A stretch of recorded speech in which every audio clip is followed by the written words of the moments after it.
ఆయన క్రీడా రంగంలోని అంతులేని సేవలందించారు. అంతేకాకుండా ఆయన రైల్వే మినిస్టర్‌గా కూడా చేశారు. ఆయన లోక్‌సభకి 2 సార్లు ఎన్నికయ్యారు. సో, అంతేకాకుండా రాజ్యసభకి 2 సార్లు ఎన్నికయ్యారు. అంత సీనియర్ మోస్ట్ నాయకుడన్నమాట ఆయన.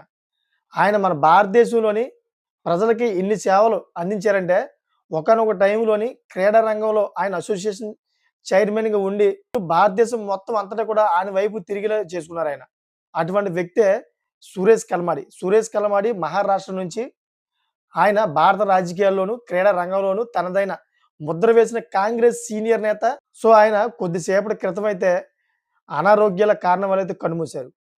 సో, గత కొంతకాలంగా తీవ్ర అనారోగ్య సమస్యలతో బాధపడుతున్న ఆయన పూణేలోని ఒక ప్రైవేట్ ఆసుపత్రిలో చికిత్స పొందుతూ ఈ రోజైతే తుదిశ్వాస విడచడం జరిగింది. అయితే మహారాష్ట్రకి చెందిన ఈయన తన సుదీర్ఘ రాజకీయ ప్రస్థానంలోని ఎన్నో కీలక బాధ్యతలు నిర్వహించిన ఎన్నో కీలక బాధ్యతలు నిర్వహించారన్నమాట. ఆయన మృతి పట్ల కాంగ్రెస్ పార్టీ నేతలు మరియు వివిధ రంగాల ప్రముఖులు సంతాపం వ్యక్తం చేస్తున్నారు. ఎందుకంటే ఆయన చేసిన సేవ అటువంటిది మాట.